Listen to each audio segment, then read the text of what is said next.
9 o'clock, calling the meeting to order. Roll call, please. DeCook, Here. Shull, Here. McIntyre.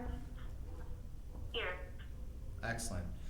We have one action item today, 9 o'clock. Consider resolution directing the acceptance of a proposal to purchase $20,400,000, parens dollar amount subject to change, parens general obligation capital loan notes, series 2020A. Nate Summers from D.A. Davidson is here to present the same. Go ahead, Nate. All right. Thank you all for meeting this morning on short notice. I appreciate it.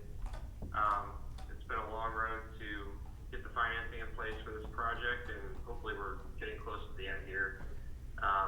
Certainly apologize for the delay. I know we were hoping to have these bonds priced a week and a half ago or so, and with all the COVID-19 uncertainty, it created a lot of volatility in the market and actually led to the municipal bond market all but freezing up for the greater part of a week.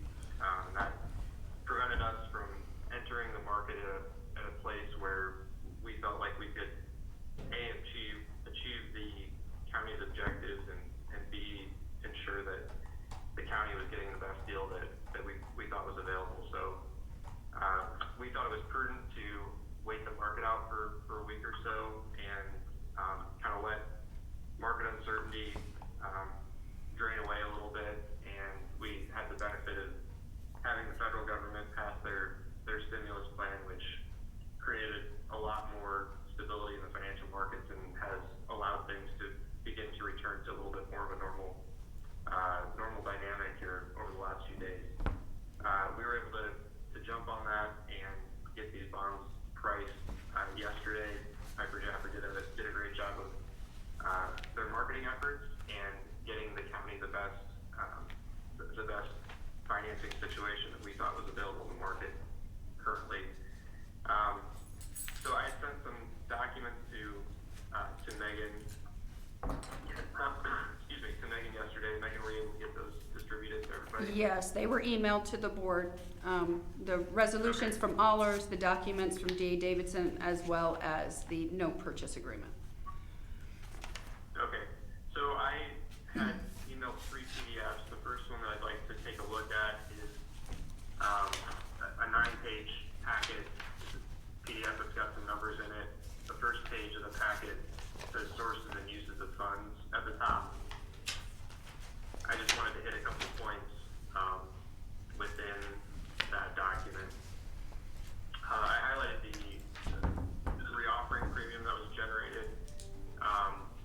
As you'll see later on in this packet, we were actually finding that investors were demanding the 5% coupons. When we had previously been discussing this, we thought we might have to kind of artificially go there and sell them, kind of direct the sale to go that way. But we were actually finding that investors were actually demanding those 5% coupons. So even with pursuing that, we think it's the best solution for the county and the market at the time. So the reoffering premium that was generated came in at about $4.2 million. Our understanding was the county's objective was to have at least $4 million in the reoffering premium. So there's a little bit more there than, if we could narrow it down to the exact dollar, that would be ideal. That being said, if you wind up having a little bit of extra cash at the end of the project, you can always take those proceeds and use that to pay down bonds in the future and reduce the property tax levy, especially in the next fiscal year. If you take a look at slide 2, the final true interest cost, which calculates the interest paid to the investor. It also takes into account the underwriter's discount that the county would pay to the underwriter to sell the bonds, came in at 2.73% and change. Once again, that's given the market dynamics, and other things that we saw in the market, looked like that was a great deal for the county from our perspective.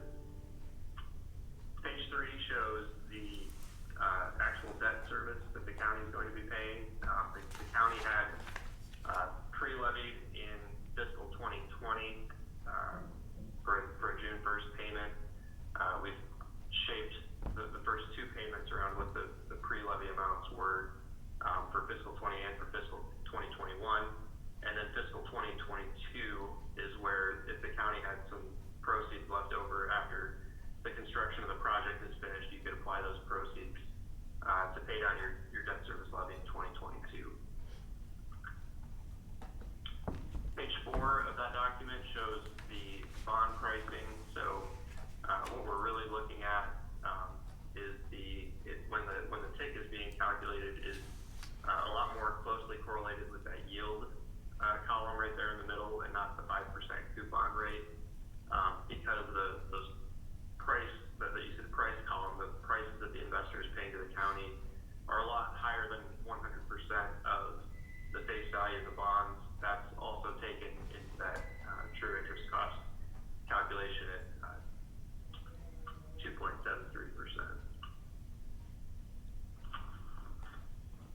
Hey Nate, would you? Are there any questions? Yes. Would you?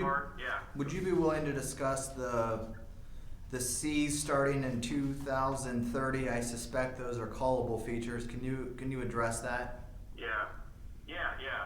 So yeah, you're exactly right. Where you see the C showing up next to the price, that indicates that those bonds are callable.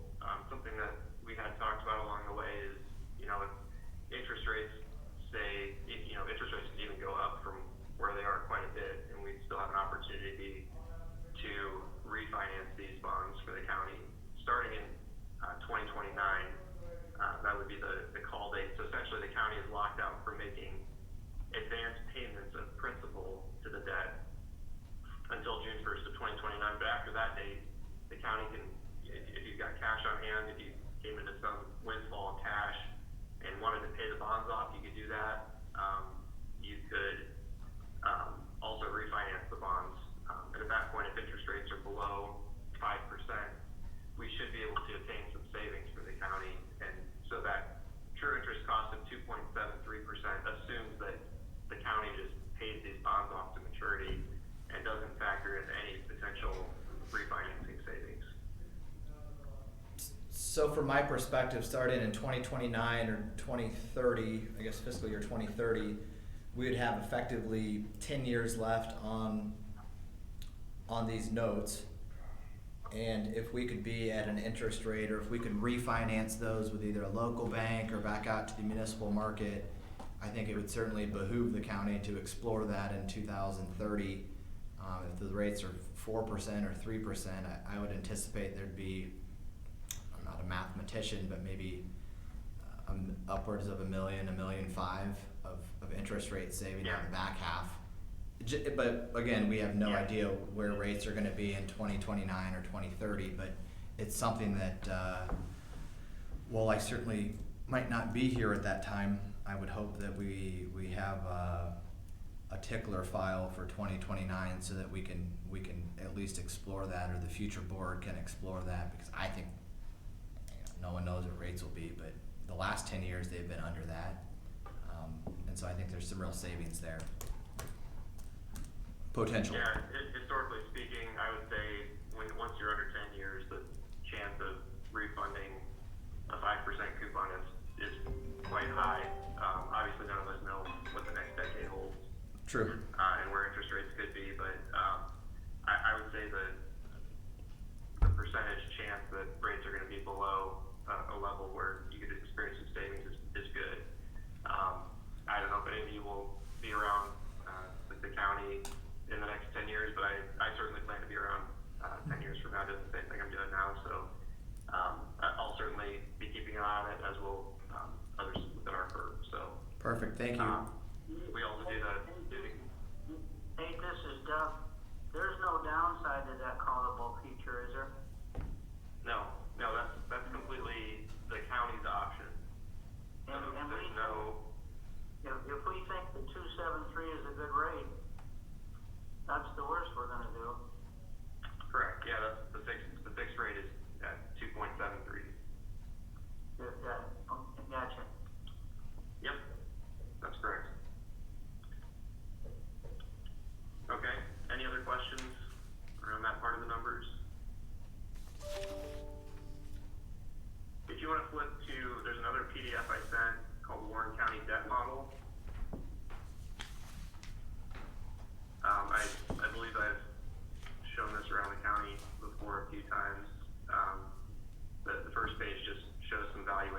history, the county's had a lot of nice valuation growth, historically speaking, and there's a lot of development that's underway currently. And so, something that I'm about to show you with regard to the debt service levy calculation.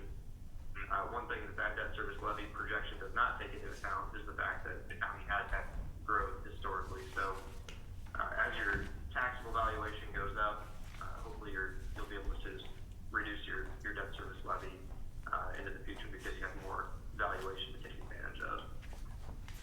The second page of that PDF just shows the county's principal payments on debt. And then if you flip to page 4, all the way on the right-hand side shows the estimated debt service levy based on your taxable valuation and the debt you've got outstanding. And on that front, this is just tied to the law enforcement center. The debt service levy going forward looks like it should be at about 86 cents. I believe the county had promised or advertised to your constituents that you were estimating something in the 90-cent range, and it looks like we've because of where interest rates are at, even though the construction costs were a little bit higher than everybody was hoping for, interest rates stayed low enough that and you got a little bit of valuation increase in the last year that the levy is actually less than what was advertised to voters, I believe.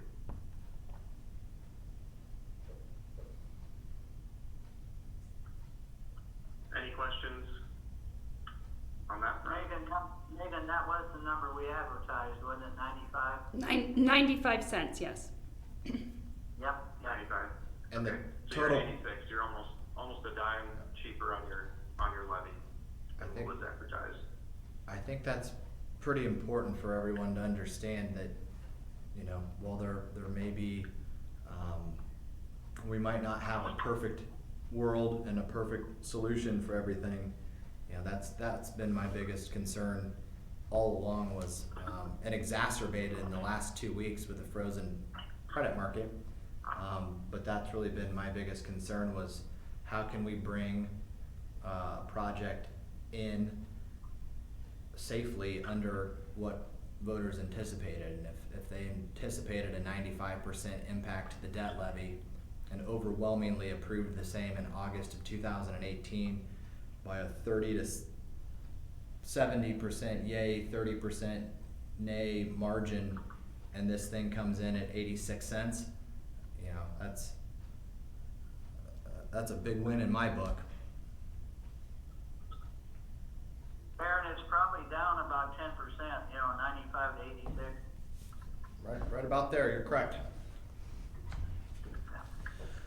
Okay. Anything else, Mr. Summers? Yeah, the last PDF that I sent to Megan is just a timeline, just so that you're aware of what's coming down the pipe here. The action today is authorizing a note purchase agreement with the underwriter, Piper Jaffray, who sold the bonds to the investors. Piper Sandler technically purchases those securities from the county and then resells them to investors, so that's the note purchase agreement. One more procedural motion. We're asking you to call a special election for Tuesday, April 14th, just to get this done along an expedient timeline. That would include an authorizing issuance from your bond attorney. That's the only action that would be needed at that meeting. And then we're on track to close April 30th. No meeting is necessary for that one. That's just the date that Piper Sandler, the underwriter, would be actually wiring the bond proceeds to the county's account, and then you'll have the cash in your bank account to be able to spend on the project. And Megan, have we already scheduled meetings for April 14th, and then was it April 30th was the second Yeah, the one? 30th, the board does not need to meet. The 14th, I'll schedule today pending approval today at this meeting, that Yeah. we'll schedule for the 14th. We're not quite there yet, but got it. Okay. Any questions for Mr. Summers? Any discussion? Seeing none.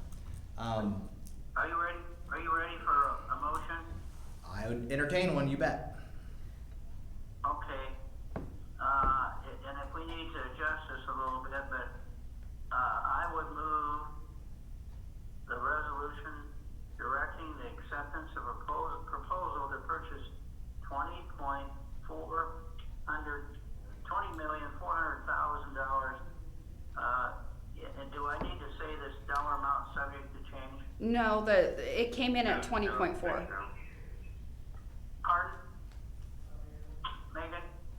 It can, It came in at the 20.4, so that's the amount that we're issuing bonds at. okay. Okay, so, okay, I move the resolution directing acceptance of a proposal to purchase $20,400,000 of general obligation capital loan notes series 2028. Second. Any discussion? See none, roll call, please. DeCook, Aye. Scholl, Aye. McIntyre, Aye. Okay. Do we need a motion to set a meeting, or we just No, set a I'll go Okay. ahead and set a time for the 14th when work with each of you to see when you're available. And then we'll move forward with the closing. I move to adjourn. Do I have a second? Second. All right. 9:17. Thank you all for joining telephonically. Thank you for your work on this. Nate, and your firm. We might be adjourned and off record or not off record, and I don't frankly care. Thank you for your work, for real. I mean, you guys did a great job, and in some difficult circumstances the last couple weeks especially, so thank you for your time. All right. Thank you. It's been a pleasure. I appreciate the opportunity to serve you all. I just want to say Megan once again did a great job in making sure everything kept moving forward. So I appreciate her help along the way as well. So Oh, well, thank you. thank you all. Thank you. Be safe.